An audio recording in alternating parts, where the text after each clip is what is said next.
To discuss ways to support the people of Rojava, Karlos Zurutuza, a journalist from Basque Country, will join us now live. Thanks for being with us, Mr. Karlos. Before discussing the needed support for the people of Rojava, let me ask you about the intensified attacks on Kobani, which are taking place amid huge international silence, which is joined by international media blackout. Why the silence, and are there any ways to break it? Yeah, these disturbing reports from Kobani, which are very worrying, and at the same time we just get the information from people on the ground, local Kurds, which is distressing too. Regarding the media blackout, one has the feeling that this is a Cold War scenario where the Kurds are trapped in between East and West, between Assad and the Arab opposition. Mm-hmm. So probably there's such a blackout because there's no benefit, to say it in a way, there's no benefit from supporting the Kurds so far, or at least Western powers or Eastern powers still don't see that benefit. Mm-hmm. You reported earlier on Turkey's support to the armed groups to foil the Kurdish aspirations. Tell us, please, more about this. Yeah. I was reporting from Ceylanpınar, as you know, it's the Turkish-controlled part of Serekaniye. Mm-hmm. It was all very evident. I mean, you didn't need to go through a very thorough investigation to find out that there were jihadis, there were people or Al-Qaeda affiliates crossing into Rojava from there. Mm-hmm.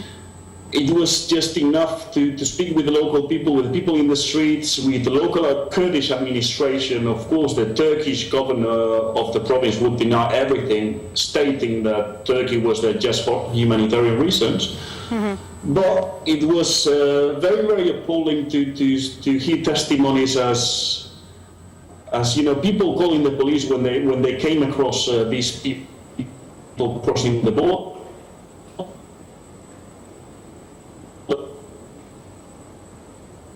It seems... and the police simply replying, "Don't worry, everything is under control." And we also have these footage taken by the BBC, if I'm not wrong, of buses with the curtains drawn, allegedly packed with jihadists and people on their way to Rojava to fight the Kurds. Mm-hmm. Mr. Karlos, the people of Rojava are in need of all kinds of support. They are facing attacks, they are besieged and politically ignored. Is there any support provided by the Basque Country to the Kurds in Rojava? Well, we recently had the visit of Mr. Salah Muslim and Mr. Suhat Kobani to the Basque Country. And I cannot be too precise, but as far as I know, there's a project to set up a Basque Kurdish committee to share experiences, to share help, and basically to share our autonomous experience with the Kurds from Rojava.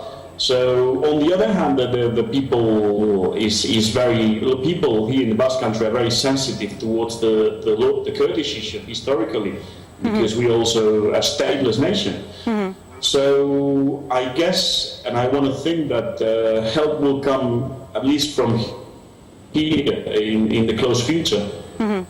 After years of struggle, the people of Basque Country gained in 1979 the Statute of Autonomy.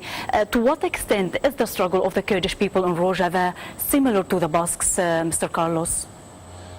Well, it's difficult to establish a parallelism. Of course, we're talking about recognition of the rights of the people, national recognition, the recognition of the Basques and the recognition of the Kurds to exist, to speak their language, to have their own local administration. So in that sense, is you know, similarities are big.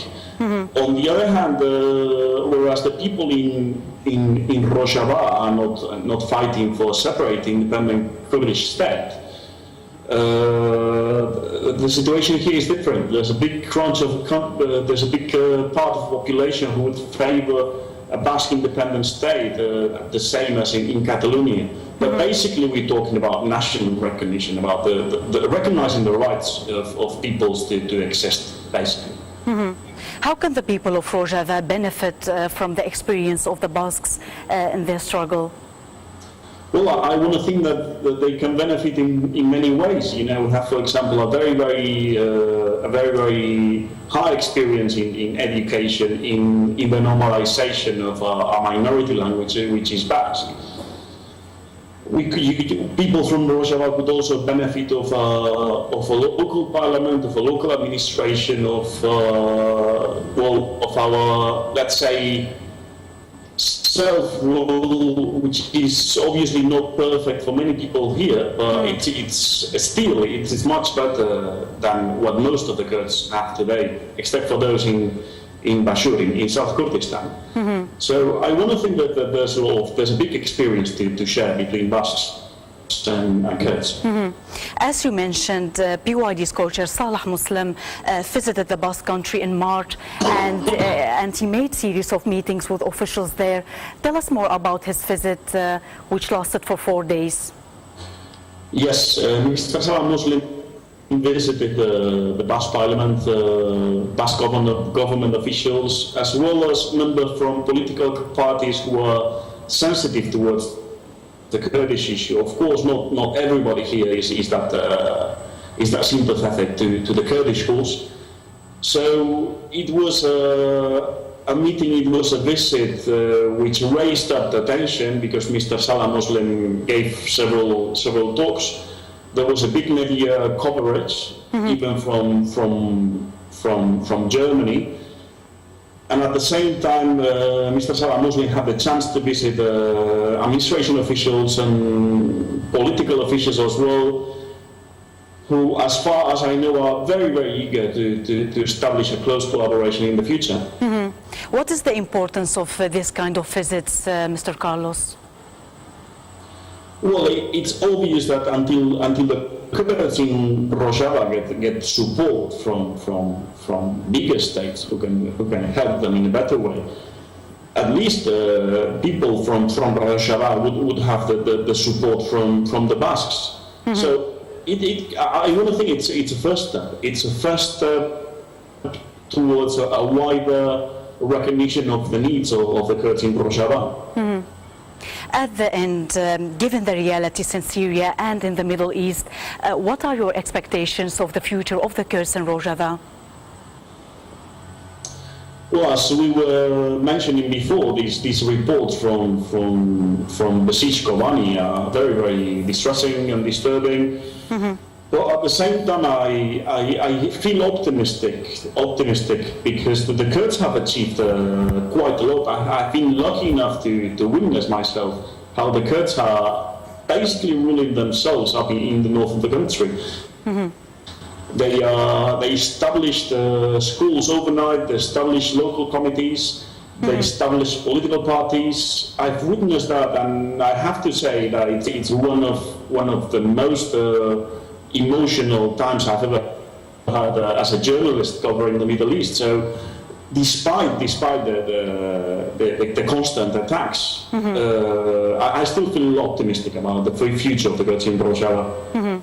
The journalist Karlos Zurutuza from Basque Country, thank you very much for speaking to Ronahî.